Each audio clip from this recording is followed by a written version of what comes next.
Is the housing market crashing? Okay, everybody wants to know that answer. Okay, and everybody does these videos and gives their opinion piece.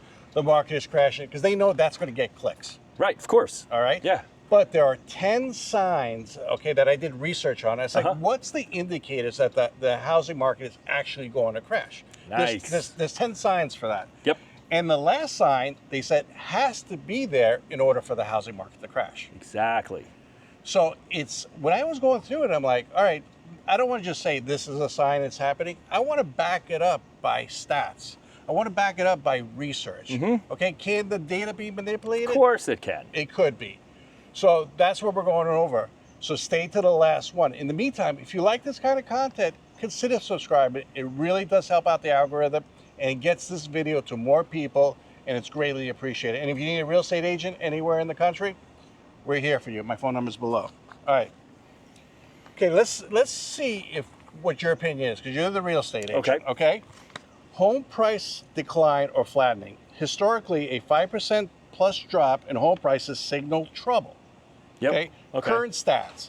Some metro areas like Tampa are down 2.4% on a national annual growth. It's slowing to 2.3 to 2.8, and that's from Business Insider. Okay. Yep, that would be pretty on point with the numbers that I've pulled for my customers. All right, so you're agreeing with that? Yep. Yeah. Zillow even forecasts a 1.7% national decline from March 2025 to March 2026. Okay, so this is where I get worried about stats. Okay, go for it. Because we went, we're talking national, and then we're like, okay, well, let's just make this work for 1 month. From this month in March to this month March 2026, a year later. How can you even predict that? Well, that's it's not like Zillow's a small company. I'm sure it doesn't matter. That's a future predictor. Yeah, but Zillow has a habit of changing their data. Like last month we said it was this and that. Yeah. Like places up in Pasco Hudson over here, they said it was going to be flat, and now they're going to be down 1.2, and then it'll be next month they might say 0.3. But anyways, as an indicator, that one is true.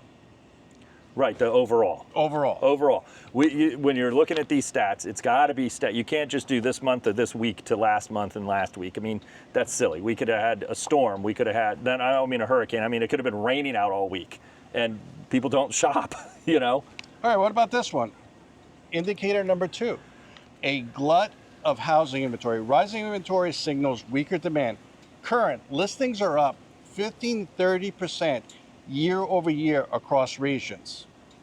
And some sellers are cutting prices, a sign of saturation. And that's from Market Watch. You agree or disagree? I agree with that. So here, now, not everybody's going to want to hear this, but here's the real deal. Sellers, yes. Buyers, you have more choice. Sellers, we have to get on board with it's not the pandemic anymore, and we can't ask pandemic type prices. We also can't look back 6 months to a year and go, well, my neighbor sold for XYZ that was $30,000 or $40,000 more, because that's not the market that we're in right now. There's also a thing of over improvement on the property that you're just not going to get the money back. And what I mean by that is sometimes people go to list their house and they're like, oh, well, I got to paint, I got to put the AstroTurf in because, in my backyard I let it die, and things like that. You're not necessarily going to get your money back from that specifically, but dollar for dollar, but you're also making your house a lot more marketable. Sure. Okay, let's go to number 3, okay? But so number 2, we have number 1 and number 2 already. That's true, in my opinion. Yeah. Number 3, that we're going to crash, okay? And maybe one of these, it's not happening. Decline in housing starts and permits. Building activity usually slows pre-crash. Current housing starts are down 1.7% in April 2025. Permits fell 3.2% year over year, and that's from Business Insider also. Okay, so at least it was a year over year stat. Yep. That's why I did that. Yep. Made sure, because I know you're big on the year-over-year stuff. It's important because that's a bigger indicator than, we're 40% down this month. It's. So now we have 3 out of the 10. Yeah. Well, so building starts. Well, here's the thing too. Building starts for affordable homes, which we've talked about a lot. That's what we need. Yeah, but at the end of the day, it's still true, okay? All right, indicator number 4. High mortgage rates restricting buyers. Of course. Rates near 6.5 to 7% dampen affordability and demand. Sustained high rates are keeping new home sales sluggish and forcing price cuts. Wall Street Journal. So it's true, because if rates are 7% and say you could afford a house that's $325,000 at 7%, if rates went down to 6%, maybe you could afford a house that's $390,000. Correct. So Puts you into a different bracket. Yeah. Put you in a different buyer bracket. Okay, so now we have 4 indicators because it's true. Decline in housing sector employment, fewer construction jobs, slowing job market. Current residential job growth slowed to 1.5% year over year. I made sure I did that in May of 2025. Business Insider again. So they're hiring less people, and people are actually getting laid off. Okay, construction work. Remember during the peak, you couldn't find a roofer, you couldn't find a framer, you couldn't find anybody. Yep. Now they're looking for jobs. And so when we're talking jobs for construction, we're also there's a 2-month lag on this data, almost 3 month.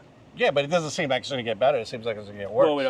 Well, I'm pointing out that there's a 2 to 3 month lag on the data. So I'm formulating that in my head, because kind of keeping that into consideration. So, and I would think that, and this is specific. Let's talk about here, just because that's really what I know, because I keep up on that. All right, so I think there's been a dip in being able to find skilled labor for a little while, but then I think that kind of wore off, and I don't think there's as much of a issue trying to find skilled labor anymore, because we did have trouble finding it. I have a friend that sells tools, and he says that his business is down 70%. Well, I think everybody's a little bit concerned about the economy with big expenses in tools and things. 70% to what? I mean... But he sells nails, and screws for sheetrocking for construction jobs, and he says it's horrible. 70% is huge. Yeah, but maybe it's just his particular business, but overall it's declining. So I don't know. I mean, 70%. I would just be cautious with that statement. I'm just looking at all the new projects that are coming up in our area, and it's not like it's slowing. Okay. All right. What about this one? High cancellations of purchase agreements, rising cancellations and buyer hesitation. Currently, roughly 1 in 7 purchase agreements canceled in April 2025. Nationally? Nationally. Yeah. And this is where I got that data from. Oh, okay. How do you pronounce that? Fiduciary trust. Fiduciary trust. I didn't want to mess it up on YouTube. All right. So that's true. So now we're at 6 out of 10 indicators. But now with the cancellations, we went from no cancellations, right, to we have some cancellations. Because but hear me out, cancellations are normal. Cancellations are very normal. And they're not pulling cancellations. They don't know if it was a home inspection issue, right? Because think about it. Now, I've had some of my customers that we've canceled. Remember, you did the inspection on one of them where the inspection came back horrible, and they have a ton of choice. Why would you continue moving forward with that? There were so many issues with that house. They just moved to the next one. All right, but maybe those those same reasons could happen during the hot market too. But that, All right, economics warning or a bubble alert. So I was like, that's a weird. I don't understand that statement. Yeah, I don't understand that one either. So let's see if I can unstick this. Okay, analysts like Albert Edwards warn of a possible everything bubble. What is everything bubble? He says valuations are stretched and bubble-like. That was from Business Insider, News, and Real Estate section. So he said nothing. No, he's saying he's part of, like, he predicted a lot of stuff that was in the past that he was correct on, and now he's saying it too. All right.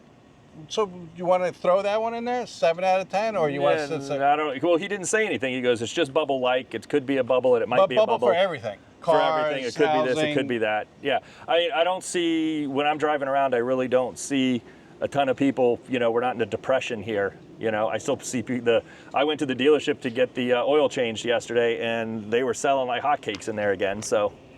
All right, what about this one? Indicator number 8, climate insurance shocks. Spikes in insurance costs collapse affordability in flood-prone areas. Currently, experts warn climate-driven insurance hikes could cause 20 to 40% drop in vulnerability markets like Florida. That's from the Times. Okay, so basically, if insurance is too much and it increases, say we have a bad hurricane season again this summer. The speculation, yeah. Speculation, okay. But if we do, and insurance companies have another hike, that really does hurt affordability of a house. Of course it does. That's why they're trying to do stuff to minimize the impact from the insurance, bringing in new providers, things like that. At least here for Florida. I don't know about the rest of the country. Everybody's got their own issues. I mean, look at California with the fires. Of all the hundreds and hundreds of thousands of homes that were destroyed. Like that's going to be a long time before that's even close to better. All right. Indicator number 9, consumer wealth erosion from housing. When home equity shrinks, spending slows. Declining prices may reduce household wealth and confidence, and that's from the Washington Post. It's true. When people lose equity in their house, they're like, some people were using their houses as piggy banks. Okay, yeah, so those are two different people. So if you're using it as a piggy bank, it's going to hurt a lot because your piggy bank is washing up. But right now, the big purchases, even Home Depot is saying, hey, whoa, we're having a big slowdown over here. Yeah. People aren't, during the peak, they couldn't keep things. Things were flying off the shelf, material.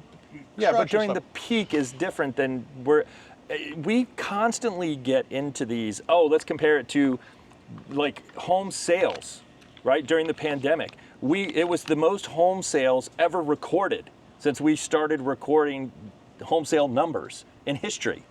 And then we're going to compare everything because it makes a good video for that. And it's the same thing with some of these stats, right? Like I get Home Depot's not selling as much, but what were they? My question is always just to think for yourself, right? What was the market like before the pandemic when we had what we would assume to be a normal market versus today? How much of it is a difference? Now, do I agree that we're down? Absolutely. There's no question about it. It's just, there's no question about it. All right, well, here's number 10, puts the nail in the coffin. Okay. Okay, this is the one. And this is the one I was talking about, at the beginning of the video, saying, okay, this indicator is always there during every crash. Tighter lending standards and lower mortgage approvals. When banks pull back, buyers vanish. While not massive yet, slower purchasing and tougher lending standards are starting to show. And that's from man, I can't pronounce the freaking words. I can't. Forget that one. That was about this long. I can't pronounce it. Forget it. But anyways, I did more research into that, and some lenders that were lending a certain way just 3, 4, 5 months ago, or even 6 months ago, now are saying, hey, you know what? We're not lending that anymore. Right, but that's, I think some of that stuff is it's cyclical. It goes, because let me tell you something, dude. There are some customers that I have spoken to that have some approval letters that I'm shocked that they got approval letters. Ever since the crash, we've obviously made it ridiculously hard to get approved for a loan because we don't want to crash. So I'm okay with more stringent lending policies. That's the main indicator that there's a crash coming because these But that was laws that changed to force people to not do those things. So the government, so the government knows there's going to be a crash. So that right now, I'm talking back when we had the previous crash. You can't say that that's something that affected today and all of a sudden it's magic. That's right now, 15 years ago. You know what they're doing? And I did the research because you were saying, remember we did that foreclosure thing and you say, oh yeah, there was only one foreclosure here. Yeah, and it's here. like, here's what's now we have like 6. Here's what's happening with foreclosures and they're up. What they're saying to you, oh, you're behind 6 months? Hey, listen, we'll take those 6 months and we'll put them on the back of the mortgage. It's called the forbearance. Okay? And then what we're going to do is we're going to take those mortgages and we're going to package them up and we're going to sell them. And they sell them in the secondary market. In the secondary market. Yep. And that is happening more and more. And the banks are saying, "Oh, what's going on here?" You know? So that's why foreclosure rate seems down, but it's really not down. They're just taking the people that are late and putting the money on the back end. Right, if they apply. It's not just if they decide to be late. They have to apply. Something has to happen. You know, the politicians don't want to be like, "Oh, we're in a foreclosure crisis." Right. Like, let's take all these people that are behind and put the money in the back. Right, and a lot of people, even when we had the pandemic, the forbearance programs that came out through HUD saved a lot of people's homes, which kept them in their homes, which was great. That's what they needed. Now, does that mean that you can just go out and sell your house? No, because you still owe that money. I had a customer with that issue exactly, and it was like beating my head against the wall to get them to understand, because people don't understand how the program works. We should really do a video on that. We should, but at the end of the day, you know, if they're behind 6 months, you know, you might put a little Band-Aid on there, but if it's still bleeding in 6 months, they're going to be behind again. It just depends on listen, am I being why. Negative Nelly? Negative Nelly? Maybe. But anyways, I think a crash is coming. I think all 10 signs are here. You have 10 seconds to say if you think the crash is coming. Okay. You think, and then define a crash, because we can get into this debate again. Like, a crash. Is the crash here? You think that you think the housing market is going to come tumbling down, and what percentage do you think they're going to lose nationally? Homes are going to lose their value of what 20%. percentage? You think 20%? Yeah, I think nationally we're all going to lose 20% of value. That's what I think. How fast? When? Over the next 3 years. That's not the end of the world, but when you get to that 20%, if you ask certain economists, that's where you start to get into the point where it's okay. But we gained 58%. Oh no, you'll still have equity in your home. Equity in your home if you bought it, but if you bought it during the peak, you're screwed. And then that's where I say some people, like where I was going with the forbearance, you just might not be able to scratch the itch of selling your house right away. You're going to have to sit into it because you got into a bad position, which I understand. Now the people are staying, you know, in their house much longer because they can't sell it. They can't sell it. It's financially infeasible for them to sell because of the interest rates. They have to wait for the market to do so. If you're planning to buy a house now and sell it 2 years from now, good luck. You shouldn't be doing that anyway. If you're thinking about just buying houses to flip them, that's almost a flipper mentality when you stay in for a year or so. You stay in for that 2-year magic mark, you avoid the capital gains, at least here in our area. Okay, so and it's at the end of the day, I think it's going to crash. Bill doesn't think it's going to crash. I think we're going to have a 20% price reduction. I've been hearing it's going to crash for the last 10 years. Listen, this is the first time I looked at the 10 indicators, and I'm like, yeah, I agree with that. I agree. It's not like it's an opinion piece. This is happening. These are the stats. But let's see 6 months from now, a year from now, what's going on. Let's see if you're right or if I'm right. $100 bet. I'm just saying. I don't gamble, and it doesn't matter. There's so many outside influences. We can go down a rabbit hole with the outside influences on this. At the end of the day, no one knows. I don't care what anybody says. Nobody has a crystal ball, because if they did, the people that could take advantage of a crash would be doing it. What's your guys' opinion? Put it below. And listen, I appreciate you guys staying till the end. Remember, consider subscribing. It really helps out the channel. If you need a real estate agent anywhere in the United States, my phone number is below, and there's a link below. And watch this video right here. I picked it out just for you guys. It's a really good video. It's greatly appreciated again. Thank you, and we'll talk to you in the next one. See you on the next video.